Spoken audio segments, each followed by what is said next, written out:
ছাত্ৰীসকল আজি আমি ধাতুৰ উৎসৰ বিষয়ে পঢ়িম। ধাতুবিলাক প্ৰকৃতিত মৌল বা যৌগ অৱস্থাত থাকে। ঠিক আছে, মৌল বা যৌগ অৱস্থাত যেতিয়া এই পৃথিৱীত থাকে তেতিয়া তাক আমি কি বুলি কওঁ? খনিজ পদাৰ্থ বুলি আমি কওঁ। আৰু যিবোৰ খনিজ পদাৰ্থৰ পৰা ধাতুটো আমি লাভজনকভাৱে আহৰণ কৰিব পাৰোঁ তেতিয়া তাক আমি কম আকৰ বুলি কওঁ। অৰ্থাৎ আমি আকৰৰ পৰাহে আমি ধাতু এটা পাব পাৰিম। আকৰ কোনবোৰ? যিবোৰ খনিজ পদাৰ্থত কি থাকে ধাতুটো লাভজনকভাৱে আমি আহৰণ কৰিব পাৰোঁ, বেছিকৈ থাকে। এতিয়া ইয়াৰ পৰা আমি গম পালোঁ যে সকলো আকৰে খনিজ পদাৰ্থ, কিন্তু সকলো খনিজ পদাৰ্থই আকৰ নহয়। ঠিক আছে, এইটো আমাৰ প্ৰায়ে আহে, কেনেকৈ আমি কওঁ সেইটো। দ্বিতীয়তে আমি চাওঁ ধাতু আমি কেনেকৈ তাক আমি কি কৰিম? আহৰণ কৰিম। ধাতু আহৰণ কৰিব লাগিলে আমি প্ৰথম জানিব লাগিব ধাতু আহৰণ। কিছুমান ধাতু প্ৰকৃতিত মুক্ত অৱস্থাত থাকে, সেইবিলাক কি নহয় কেতিয়াও কোনো কাৰো লগত সি কেতিয়াও বিক্ৰিয়া নকৰে। সি অক্সিজেনে হওক, পানী হওক, কাৰো লগতে বা এচিডৰ লগত কাৰো লগতে সি বিক্ৰিয়া নকৰে। তেনেকুৱা ধাতুবিলাক মুক্ত অৱস্থাৰ পৰা আমি সহজে আহৰণ কৰিব পাৰোঁ। মুক্ত অৱস্থা থাকে যিহেতু, সেই তেনেকুৱা হৈছে গ'ল্ড, সোণ, ৰূপ, তাৰপিছত প্লেটিনাম, এইবিলাক প্ৰকৃতিত কি থাকে? মুক্ত অৱস্থাত থাকে। এইবিলাক আমি সেইভাৱে আমি তাক আহৰণ কৰিব পাৰোঁ। কিন্তু যিবোৰ যৌগ থাকে, যিবোৰ যৌগ অৱস্থাত থাকে, সেইবোৰক আমি কেনেকৈ আহৰণ কৰিম সেইটো জানিব লাগিব। কাৰণ যৌগ বিভিন্ন ধৰণৰ থাকিব পাৰে, সেই কম সক্ৰিয়, বেছি সক্ৰিয় বা মজলীয়া সক্ৰিয়। এতিয়া আমি চাম ধাতু নিষ্কাশন। সেই যৌগবিলাকৰ পৰা আমি ধাতু নিষ্কাশন কেনেকৈ কৰিম? ধাতু নিষ্কাশনৰ প্ৰথম পৰ্যায়টো হৈছে আকৰ। প্ৰথমতে আমি আকৰটো চিলেক্ট কৰি ল'লোঁ, কোনটো আকৰ আমি ল'ম সেইটো আমি জানি ল'লোঁ যে এইটোত আমি আকৰ লাভজনকভাৱে আহৰণ কৰিম, এইটো আকৰ হৈ গ'ল। 2 নম্বৰ ষ্টেপটো হৈছে আখৰৰ গাঢ়ীকৰণ। আকৰটো আমি এই ষ্টেপত কি কৰিম? আকৰৰ গাত লাগি থকা, কাৰণ আকৰ এটা থাকিলে তাত সি যৌগিক অৱস্থাত থাকক বা য'তে নাথাকক তাক আমি ক'ত পাওঁ? পৃথিৱীৰ খোলাটোত পাওঁ। গতিকে তাৰ লগত বিভিন্ন ধৰণৰ ঔষধি, বোকা মাটিৰ পৰা হাবি জাবি বিভিন্ন ধৰণৰ ঔষধি তাৰ লগত লাগি থাকে। চ' সেইকাৰণে তাক আমি আকৰটো কি কৰিম? এতিয়া আকৰৰ পৰা সেই পদাৰ্থবিলাক আমি আঁতৰ কৰিম। সেই আকৰত থকা লেতেৰা পদাৰ্থবিলাকক কয় খনিজ মল, অৰ্থাৎ ঔষধিবোৰক আমি কি বুলি কওঁ? খনিজ মল বুলি কওঁ। এতিয়া খনিজ মলবোৰ প্ৰথমতে আমি তাৰ পৰা আঁতৰাই লওঁ। তাৰপিছত খনিজ মলবোৰ আঁতৰাই যোৱাৰ লগে লগে আমি যৌগটো পুৰা বিশুদ্ধ, যৌগটো এতিয়া বিশুদ্ধকৈ পাম। যৌগটো নট মৌলটো আমি ধাতুটো এতিয়াও পোৱা নাই, যৌগটো আমি বিশুদ্ধকৈ পাম, কাৰণ তাৰ পৰা আমি খনিজ মলখিনি আঁতৰাই দিলোঁ। নেক্সট ষ্টেপত আমি তাৰ পৰা আমি কি কৰিম? আমি তাহাঁতৰ সক্ৰিয়তাৰ শ্ৰেণীৰ ওপৰত নিৰ্ভৰ কৰি সিহঁতক আমি কি লগত কেনেকৈ কৰিম নিষ্কাশন কৰিম সেইটো চাম। প্ৰথম পৰ্যায়ত আমি চাম বেছি সক্ৰিয় ধাতু, কম সক্ৰিয় ধাতুবিলাক। যিবিলাক ধাতু কম সক্ৰিয় সেইবিলাক আমি কেনেকৈ আহৰণ কৰিম? কম সক্ৰিয় ধাতুবিলাকক আমি প্ৰথমতে উত্তপ্ত কৰিম। বায়ুৰ উপস্থিতি, বতাহৰ উপস্থিতিত উত্তপ্ত কৰাৰ লগে লগে কম সক্ৰিয় ধাতু কি হ'লে পৰিণত হ'ব? ধাতু মানে যৌগটো, সেই যৌগটো কি হ'লে পৰিণত হ'ব? সিহঁতে অক্সাইড গঠন কৰিব, ধাতুৰ অক্সাইড গঠন কৰিব। আৰু ধাতুৰ অক্সাইড গঠন হ'লে তাৰ পৰা আমি ধাতুটো বিজাৰণ পদ্ধতিৰে আমি সহজে কি হ'ব? আমি কি পাম? আমি বিশুদ্ধ ধাতুটো আহৰণ কৰিব পাৰিম। এতিয়া কম সক্ৰিয় ধাতুৰ ক্ষেত্ৰত আমি কেনেকুৱা হয় সেইটো চাওঁ। এটা উদাহৰণ দিওঁ। আমি কম সক্ৰিয় ধাতুৰ ক্ষেত্ৰত যিবোৰ প্ৰায় নিষ্ক্ৰিয় বুলি ক'ব পাৰি। উদাহৰণ এটা হৈছে মাৰ্কিউৰিক ছালফাইড, HCl, যাক আমি চিনাবাৰ বুলি কওঁ। এইটো এটা একেবাৰে কম সক্ৰিয় ধাতুৰ যৌগ। ঠিক আছে, এইটো এটা আকৰ। চিনাবাৰ হৈছে এটা আকৰ। কিহৰ আকৰ? সেইটো হৈছে মাৰ্কিউৰিৰ আকৰ। মাৰ্কিউৰি মানে কি? পাৰাৰ আকৰ। ঠিক আছে, Hg। চ' এই চিনাবাৰক আমি কি কৰিম? প্ৰথমতে তাক উত্তপ্ত কৰি ল'ম। ঠিক আছে, ফাৰ্ষ্ট ষ্টেপত তাক উত্তপ্ত কৰিব লাগিব। তাৰ পৰা কি আমি পাম? মাৰ্কিউৰিক অক্সাইড পাম, আৰু ইফালে আমাৰ কি হ'ব? ছালফাৰ ডাই অক্সাইড ওলাই যাব। এতিয়া তোমালোকে ইয়াতে এটা কথা মনে, বিক্ৰিয়াটো যদি তোমালোকে কৰিছা এইটো তোমালোকে মিলাব লাগিব। ঠিক আছে, তোমালোকে সমতুল কৰি দেখুৱাব লাগিব, কাৰণ ইয়াতে দেখিছা অক্সিজেন 3টা আছে, কিন্তু 2টা আছে। গতিকে তোমালোকে সেইটো সমতুল কৰি দেখুৱাবা, নহ'লে সেইটো ভুল হ'ব। এতিয়া আমি কি কৰিলোঁ? চিনাবাৰক আমি প্ৰথমতে অক্সিজেনৰ উপস্থিতিত আমি গৰম কৰিলোঁ, বতাহৰ লগত আমি কি কৰিলোঁ? তাক গৰম কৰিলোঁ। ঠিক আছে বতাহৰ লগত যেতিয়া গৰম কৰিম তাপ দি গৰম কৰিম তেতিয়া আমি কি পালো মাৰ্কাৰিক অক্সাইড পালো আৰু তাৰে কি হ'ল সালফাৰ ডাই অক্সাইড এই মাৰ্কাৰিক অক্সাইড যেতিয়া আমি পালো তেতিয়া আমি তাক যদি গৰম কৰো আকৌ যদি আমি তাপ দিও তেতিয়া হলে এই কি হ'ব বিজাৰিত হ'ব অৰ্থাৎ অক্সিজেনৰ পৰা হি আঁতৰি যাব আমি জানো অক্সিজেন হেৰুৱাৰ তাক আমি বিজাৰণ বুলি কওঁ মাৰ্কাৰি ওলাই গ'ল আৰু ইফালে অক্সিজেন বাহিৰ ওলাই যাব সো এনেকে কম সক্ৰিয় ধাতুবিলাকৰ পৰা অতি সহজে আমি কি কৰিব পাৰো তাৰ পৰা আমি ধাতুটো নিষ্কাশন কৰিব পাৰো তেনে আমাৰ হৈছে চিনাবাৰ ঠিক তেনেকে তোমালোকৰ আৰু এটা আছে তোমালোকৰ কপাৰ সালফাইড হেতু একে হ'ব কপাৰ সালফাইডৰ হেতু তোমালোকে প্ৰথমতে কি কৰিব লাগিব কপাৰ সালফাইড যেটো আমি তাক কি পাওঁ কপাৰ সালফাইডক আমি প্ৰকৃতিত আমি তাক মুক্ত অৱস্থাত নাপাওঁ যৌগ অৱস্থাত পাওঁ কিন্তু হেবোৰ নিষ্ক্ৰিয় সো কপাৰ সালফাইডক এতিয়া তোমালোকে কি কৰিব লাগিব ইয়াক আমি প্ৰথমতে কি কৰিম উত্তপ্ত কৰিম উত্তপ্ত তাপ দিম তাপ দিয়া সিম্বল তাপ দিম দিয়াৰ লগে লগে কি হ'ব কপাৰ অক্সাইড যোগ কি হ'ব সালফাৰ ডাই অক্সাইড এটা কপাৰ অক্সাইডৰ যেতিয়া আমি তাক কি কৰিম আকৌ যেতিয়া তাপ দিম কপাৰ অক্সাইডক আকৌ তাপ দিম তাৰপৰা কপাৰ মুক্ত হ'ব আৰু অক্সিজেন ওলাই যাব হয়নে সো এনেকে আমি কপাৰ অক্সাইডৰ পৰা আমি কি কৰিব পাৰিম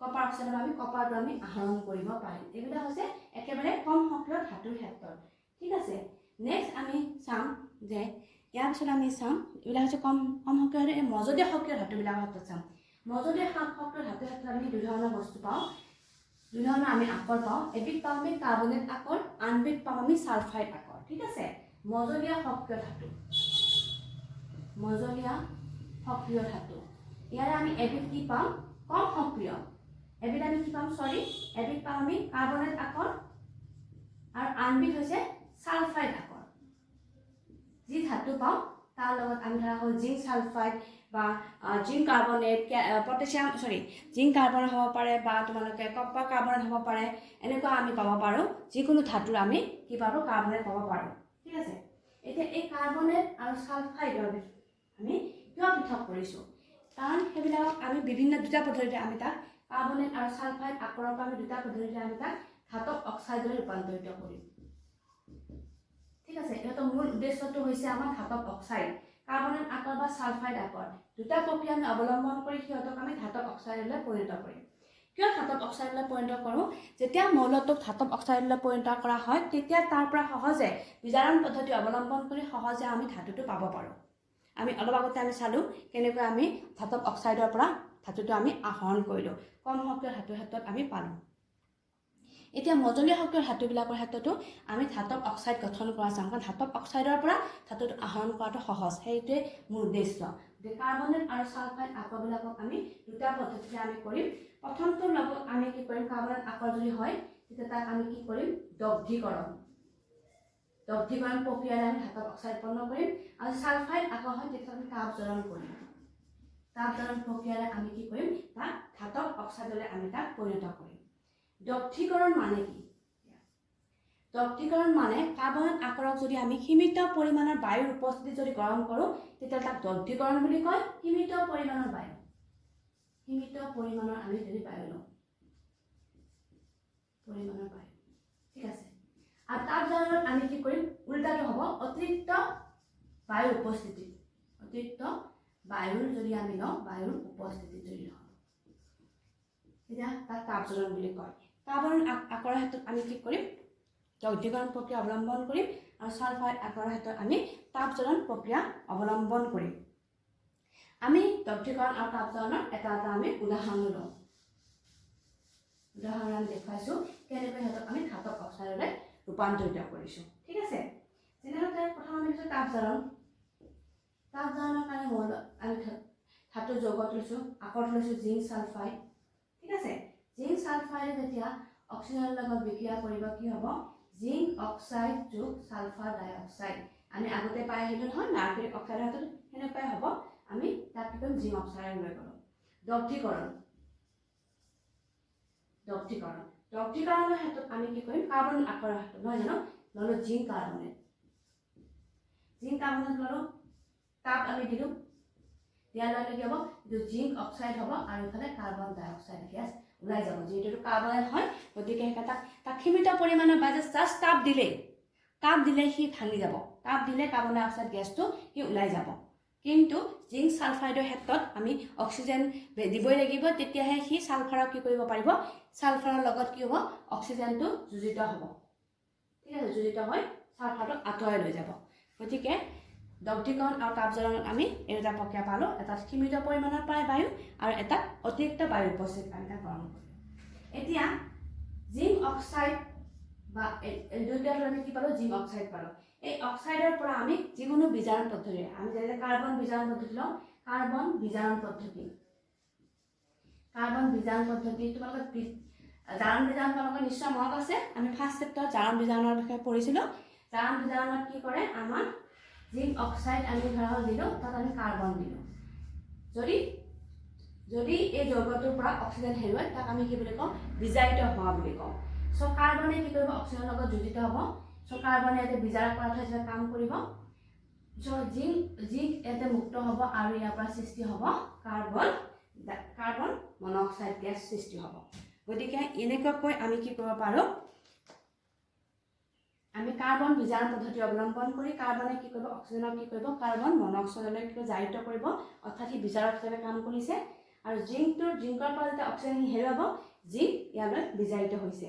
চ' আমি কাৰ্বন বিজাৰণ পদ্ধতিৰ দ্বাৰা আমি কি কৰিব পাৰোঁ, ধাতুটো পাব পাৰোঁ। গতিকে ধাতু বা অক্সাইডৰ সহায়ত আমি সহজে এটা বিজাৰণ পদ্ধতি অৱলম্বন কৰি তাৰ পৰা আমি ধাতুটো আহৰণ কৰিব পাৰোঁ।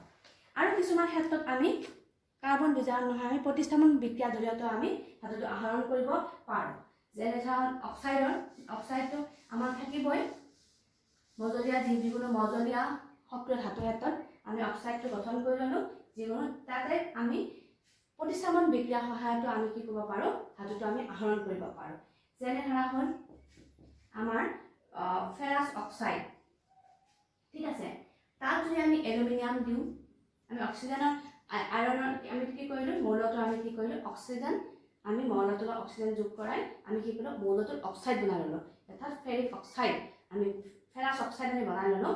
লোৱাৰ লগত তাত আমি কি দিলোঁ, এলুমিনিয়াম দিলোঁ। এলুমিনিয়াম এটা অন্য এটা ধাতু আমি দিলোঁ। দিয়াৰ লগে লগে কি হ'ব, এলুমিনিয়ামে আইৰণক কি কৰিব পাৰে, অপসাৰিত কৰিব পাৰিব। আমি ইতিমধ্যে পাইছোঁ যে সক্ৰিয়তা শ্ৰেণীখন, সক্ৰিয়তা শ্ৰেণীত এলুমিনিয়াম যিহেতু আইৰণতকৈ আগত আছে, গতিকে এলুমিনিয়ামে আইৰণক অপসাৰিত কৰিব পাৰিব।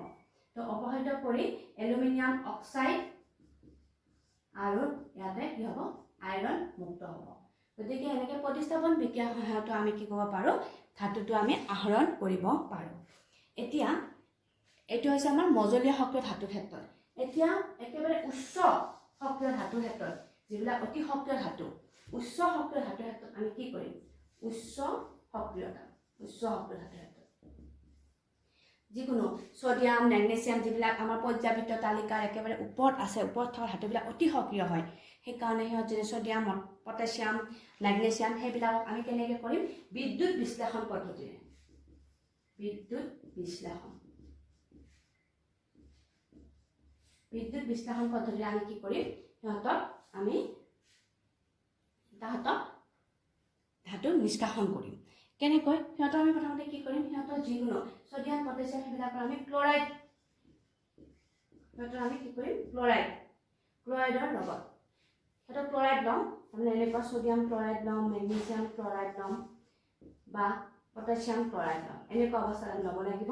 সিহঁতৰ সেই যৌগটো, কাৰণ যিহেতু আমি জানো সিহঁতে যৌগ অৱস্থাত থাকে, চ' সিহঁতক আমি কি কৰিম, সিহঁতৰ বিগলিত অৱস্থাত, কাৰণ সিহঁতক শুকানকৈ থাকিলে কেতিয়াও বিদ্যুৎ পৰিবহণ কৰিব নোৱাৰে আৰু বিদ্যুৎ বিশ্লেষণ একো কাম নকৰে। সেইকাৰণে বিগলিত অৱস্থাত কি কৰিব, আমি সিহঁতক এটা কেথড ল'ম আৰু এনড ল'ম, আৰু এটা আমি ছডিয়াম ক্লৰাইডৰ চলিউশ্যন ল'লোঁ, ছডিয়াম ক্লৰাইড ৰ'ব এটা, ঠিক আছে।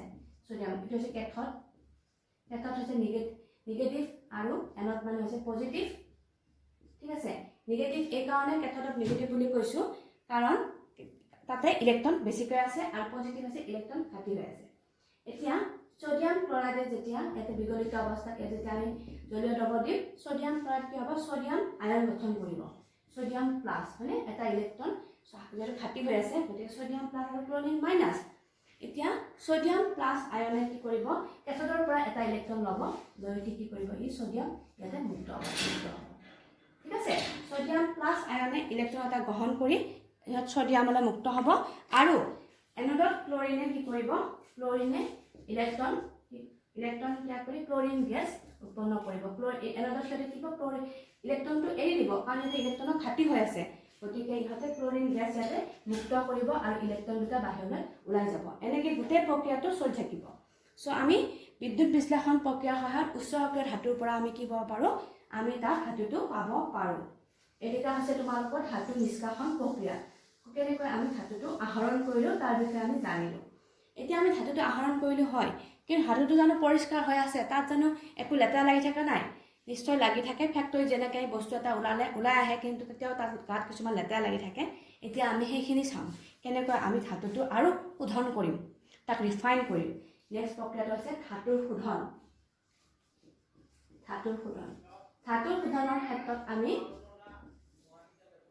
শোধনৰ ক্ষেত্ৰত আমি কি কৰিম বিদ্যুৎ পৰিশোধন পদ্ধতি অৱলম্বন কৰিম বিদ্যুৎ পৰিশোধন পদ্ধতি এইটো বেছি সুবিধাজনক সেইকাৰণে আমি বিদ্যুৎ পৰিশোধন পদ্ধতি অৱলম্বন কৰি আমি ধাতুটোৰ শোধন কৰিম তাত আমি কি কৰিম এটা আমি এনেকুৱা জাৰ ল'লোঁ লৈ তাত আমি এডাল কেথড দিলোঁ কেথড আৰু আমি এনড দিলোঁ ঠিক আছে কেথড আৰু এনড আৰু তাক আমি বেটাৰী হৈ লগালোঁ নিগেটিভ আয়ন ঠিক আছে এতিয়া ইয়াত আমি কি দিম এটা জলীয় দ্ৰৱ দিব লাগিব কাৰণ আমি বিদ্যুৎ পৰিশোধন পদ্ধতি কি জলীয় দ্ৰৱ দিম ইয়াতে আমি কোনবিলাক ধাতু আমি কৰিব পাৰিম copper zinc tin nickel silver gold আদি আদি ধাতুবিলাক এই পদ্ধতিৰে শোধন কৰা হয় যদিও গোল্ড আমি বা চিলভাৰ মুক্ত অৱস্থাত পাওঁ কাৰণ সিহঁতক শোধন কৰিব লাগিব কাৰণ সিহঁত লেতেৰাকৈ থাকে গতিকে সিহঁতক শোধন কৰাৰ প্ৰয়োজন সিহঁতক শোধন কৰিবলৈ আমি এই প্ৰক্ৰিয়াটো লওঁ ইয়াৰ কাৰণে আমি কি ল'ম অশুদ্ধ ধাতুৰ 5টা আমি অশুদ্ধ ধাতু যিটো ধাতু অশুদ্ধ হৈ আছে সেইটো আমি এনড হিচাপে ল'ম আৰু বিশুদ্ধ ধাতু এইটো হৈছে বিশুদ্ধ ধাতুৰ 5টা আমি কি ল'ম কেথড হিচাপে ল'ম বিশুদ্ধ আৰু এইটো অশুদ্ধ ধাতু ঠিক আছে এইটো আমি বুজি পালোঁ যিখিনি ধাতু আমি পাইছিলোঁ সেইখিনি আমি কি কৰিম ইয়াতে ল'ম আৰু কেথড হিচাপে আমি কি ল'ম বিশুদ্ধ ধাতুৰ 5টা ল'ম এতিয়া এই জলীয় দ্ৰৱটো আমি কিহৰ ল'ম যিটো ধাতু ল'ম তাৰ লৱণ ল'ম যিটো ধাতু লোৱা ধৰা হয় জিংক ল'লোঁ জিংকৰ ধাতু লৱণ কপাৰ ল'লোঁ কপাৰ ধাতুৰ লৱণ হ'ব এইটো অৰ্থাৎ তোমালোকৰ যদি পৰীক্ষাত যদি প্ৰশ্নটো আহে যে কপাৰ ধাতুৰ পৰিশোধন কেনেকৈ কৰিবা তেতিয়াহ'লে তোমালোকে লিখিব লাগিব যে আমি এটা কপাৰ ধাতুৰ লৱণ এটা বিদ্যুৎ বিশ্লেষক হিচাপে ল'লোঁ বিদ্যুৎ বিশ্লেষক মানে এই পদাৰ্থখিনি আমি বিদ্যুৎ বিশ্লেষক বুলি কওঁ তাৰ মাজতে বিদ্যুৎ পাৰ হৈ যাব আৰু সেই আয়ন মুক্ত কৰিব পাৰিব ঠিক আছে চ' ইয়াত যিটো আমি দ্ৰৱ ল'ম সেইটো সদায় কি হ'ব লাগিব যিটো ধাতু আমি কৰিম সেই ধাতুটোৰ লৱণ হ'ব লাগিব সেই কথাটো মনত ৰাখিবা যিটো ধাতুৱেদি সেইটোৱেই যদি গ'ল্ড দিয়ে গ'ল্ডৰ হ'ব নাম যদি মন থাকে ধৰ কপাৰ হ'ল কপাৰ ছালফেট দ্ৰৱ বুলি আমি ক'ব পাৰোঁ কিন্তু যদি জিংক হ'ল তোমালোকৰ মনত নপৰে জিংক ছালফেটে নে কি হয় তেতিয়াহ'লে তোমালোকে একো নাই জাষ্ট জিংকৰ এটা লৱণ দ্ৰৱ লোৱা হ'ল বুলি ক'লে লিখিলে হ'ল চ' এনেকৈ আমি কি কৰিম এতিয়া আমি তাৰ মাজত বিদ্যুৎ বিশ্লেষণ ঘটিলে আমাৰ কি হ'ব আমি বিদ্যুৎ প্ৰবাহ চালিত কৰিলোঁ এনড হিচাপে ব্যৱহাৰ কৰা অশুদ্ধ এইটো আমি অশুদ্ধ ধাতুৰ পাত্ৰৰ পৰা কি আহিব আমাৰ বিশুদ্ধ ধাতুখিনি দ্ৰৱীভূত হয় তাৰ পৰা আমি কি আহিব বিশুদ্ধ ধাতু আহিব আৰু একে পৰিমাণৰ বিশুদ্ধ ধাতু বিদ্যুৎ বিশ্লেষকৰ পৰা গৈ কেথডত জমা হ'ব যেতিয়া ইয়াৰ পৰা আহিব সিহঁতে কি কৰিব যিটো দ্ৰৱ থাকিব তাতে আয়নৰ বিনিময় হ'ব হৈ উঠি বিশুদ্ধ ধাতুখিনি ওলাব বিশুদ্ধ ধাতুখিনি ক'লৈ যাব কেথডলৈ গৈ জমা হ'ব কাৰণ কেথডত আমাৰ কি হৈ আছে ইলেক্ট্ৰন নিগেটিভ আছে গতিকে তাত ইলেক্ট্ৰন ল'ব পৰা তাৰ পৰা ইলেক্ট্ৰন ল'ব পাৰিব ইলেক্ট্ৰন লৈ সিহঁত এটা মুক্ত হ'ব ঠিক আছে ইয়াৰ পৰা আহি দ্ৰৱটো ইয়াৰ পৰা আহি কাৰণ এইটো পজিটিভ আয়ন দ্ৰৱটো ইয়াৰ পৰা আহি ক'ত হ'ব ইয়াত দ্ৰৱীভূত হ'ব হোৱাৰ লগে লগে ইয়াৰ পৰা বিশুদ্ধ ধাতুটো কিয় মুক্ত হ'ব মুক্ত হৈ বিশুদ্ধ ধাতুটো ইয়াৰ পৰা ইলেক্ট্ৰন গ্ৰহণ কৰি ইয়াতে জমা হ'ব কেথডত দ্ৰৱণীয় অশুদ্ধিবোৰ ক'ত থাকিব দ্ৰৱীভূত হৈ লোৱাৰ বিপৰীতে অদ্ৰৱণীয় অশুদ্ধিবোৰ বিদ্যুৎ কোষৰ এনডৰ কি হ'ব তলি ভাগত গেছ হিচাপে জমা হ'ব ইয়াৰ তলত থাকি যাব বস্তুবিলাক আৰু ইয়াতে আমি কওঁ এনড বোকা বুলি কওঁ যিবোৰ দ্ৰৱীভূত হ'লে যদি দ্ৰৱীভূত নহয় অদ্ৰৱণীয়বোৰ ইয়াত জমা হৈ থাকিব তাক আমি এনড বোকা বুলি কওঁ গতিকে এই ধৰণে আমি ধাতুটো আমি সম্পূৰ্ণকৈ পৰিশোধন কৰি আমি ধাতুটো পাব পাৰোঁ গতিকে এইখিনি হৈছে তোমালোকৰ ধাতু নিষ্কাশনৰ বিষয়ে বা ধাতু আমি কেনেকৈ আহৰণ কৰোঁ তাত কি প্ৰক্ৰিয়া চলে ধাতু আকৰ কি আকৰ চাকৰ গাঢ়ীকৰণ ধাতু নিষ্কাশন আৰু ধাতুৰ শোধন এই প্ৰক্ৰিয়া চাৰিটাৰে আমি ধাতুৰ আহৰণ কৰোঁ নিশ্চয় তোমালোকে এইখিনি বুজি পালা এতিয়া তোমালোকৰ আহিছে ক্ষয় ভৱন। ক্ষয় ভৱনৰ বিষয়ে তোমালোকে চেপ্টাৰ নম্বৰ 1 অলপ পঢ়িছিলা নহয়নে? ক্ষয় ভৱন হৈছে কেতিয়াবা আমি ইতিমধ্যে গম পাইছোঁ ক্ষয় ভৱন মানে ধাতু এটা যেতিয়া তাৰ চৌপাশৰ জলীয় বাষ্প বা এচিডৰ লগত বিক্ৰিয়া কৰে তেতিয়া তাৰ কিছু পৰিমাণে ক্ষয় হয়। আমি চিলভাৰ বা অথবা ৰূপৰ পাত্ৰ বা গহনাত আমি কি ক'লা পৰা দেখা পাওঁ, ৰূপৰ পাত্ৰ ক'লা পৰা একচুৱেলি হ'লে, বা আমি কপাৰৰ ক্ষেত্ৰত আমি কি হয় কপাৰৰ সেউজীয়া ৰং আমি ধৰা দেখা পাওঁ। ঠিক আছে। চ' লো থৈ দিলে আমাৰ ৰঙচুৱা পাতৰ তলত পৰে। দেখিছোঁ আমি যদি লো যদি এখন যদি আমি যদি বহুদিন যদি ৰং চং নকৰোঁ তেতিয়া লাহে লাহে সি মামৰ ধৰা আৰম্ভ কৰে। তাৰ ফলত ধাতুটোৰ ক্ষয় হয়। অৰ্থাৎ এই ক্ষয় ভৱন ৰোধ কৰিবলৈ আমি কি কৰিম? ক্ষয় ভৱন ৰোধ কৰিবলৈ আমি তাত আমি কি কৰিম? ৰং দিব পাৰোঁ বা গিজ খনা, 10টা লেপন, কমেপেটিং এইবিলাক আমি কৰি আমি সিহঁতক ক্ষয় ভৱন ৰোধ কৰিব পাৰোঁ। আন এটা উপায় হৈছে সংকৰ ধাতু। আমি যদি কেইবাটাও ধাতু বা ধাতু মিলাই যদি আমি বনাওঁ তেতিয়াহ'লে তাক আমি সংকৰ ধাতু বুলি কওঁ। দুটা বা ততোধিক ধাতুৰ মিশ্ৰণ হ'ব পাৰে বা এটা ধাতু আৰু এটা ধাতুৰ মিশ্ৰণক আমি কি বুলি কওঁ? সংকৰ ধাতু বুলি কওঁ। আমি প্ৰায় সংকৰ ধাতু ব্যৱহাৰ কৰোঁ। তোমালোকে ব্যৱহাৰ কৰি থকা কাঁহৰ বাচন য'ত আমি ভাত খাওঁ, কাঁহ, পিতল এইবিলাক হৈছে সংকৰ ধাতু। এইবিলাকৰ ক্ষয়টো এনেকুৱা মেইন ধাতুৰ নিচিনাকৈ ক্ষয় নহয়। সেইকাৰণে সংকৰ ধাতু বনোৱা হয় আৰু সংকৰ ধাতু কি হয় বহুদিন ধৰি সি লাষ্টিং কৰে। ঠিক আছে। চ' এনেকৈ কি কৰা হয় সংকৰ ধাতু আমি ব্যৱহাৰ কৰোঁ। টিনে হওক বা আমি ষ্টিলো আমাৰ কি হয় ষ্টিল আমি প্ৰায় আমি ষ্টিলৰ বাচন ব্যৱহাৰ কৰোঁ। মানে তোমালোকৰ এলুমিনিয়াম বাচন ব্যৱহাৰ কৰোঁ, ষ্টিলৰ বাচন ব্যৱহাৰ কৰে। আৰু তাত আমাৰ কি থাকে ষ্টিলৰ বাচনৰ ক্ষেত্ৰত আমি কি কৰোঁ নিকেল আৰু ক্ৰমিয়াম, নিকেল আৰু ক্ৰমিয়াম লগাই কি কৰা হয় ষ্টিল বনোৱা হয়। তেনেকৈ বিভিন্ন ধৰণৰ ধাতুৰ সহায়ত আমি মিলাই আমি বিভিন্ন আমি সংকৰ ধাতু পাব পাৰোঁ। ঠিক আছে। তোমালোকে কিতাপখনত ভালকৈ চাবা কি পাওঁ। এতিয়া কথা হৈছে সংকৰ ধাতুৰ বিদ্যুৎ পৰিবাহিতা আৰু গলনাংক বিশুদ্ধ ধাতুতকৈ কম। ঠিক আছে। সেইবিলাকৰ বিশুদ্ধ ধাতুৰ গলনাংক আৰু বিদ্যুৎ পৰিবাহিতা আটাইতকৈ বেছি, কিন্তু সংকৰ ধাতুৰ ক্ষেত্ৰত সেইবোৰ কম। এতিয়াতো তাৰ মাজত তোমাক চাবা ব্ৰঞ্জ কিহেৰে মানে তৈয়াৰী, ব্ৰঞ্জ আমি কি থাকে কপাৰ আৰু টিন থাকে। ঠিক তেনেকৈ পিতল কিহেৰে বনাই গৈছে কপাৰ আৰু জিংকৰ সংকৰ ধাতু হৈছে। মনত ৰাখিবা এইবিলাকে। গতিকে আৰু গলনাংকটো কম হোৱাৰ কাৰণে আমি সিহঁতক কি কৰিব পাৰোঁ বৈদ্যুতিক তাৰ যোৰাৰ লগতো আমি কিছুমান আমি সংকৰ ধাতু ব্যৱহাৰ কৰিব পাৰোঁ। যেনে চন্দাৰ, লেড আৰু টিনৰ সংকৰ ধাতু চন্দাৰক আমি যোৰা লগোৱাৰ ক্ষেত্ৰত আমি তাৰ যোৰাৰ লগত ব্যৱহাৰ কৰিব পাৰোঁ, যিহেতু সিহঁতৰ গলনাংক কম। গতিকে আমি সংকৰ ধাতুৰ সহায়ত আমি ক্ষয় ভৱন সমস্যাটো সমাধান কৰিব পাৰোঁ। আৰু বৰ্তমানে সংকৰ ধাতুৰ ওপৰত যথেষ্ট গুৰুত্ব দিয়া হৈছে। চ' এইখিনি হৈছে তোমালোকৰ ধাতু আৰু অধাতুৰ বিষয়ে। নিশ্চয় তোমালোকে গোটেই পাঠটো বুজি পালা। কিবা অসুবিধা থাকিলে মোলৈ কমেণ্ট কৰিবা বা কমেণ্ট কৰিবা।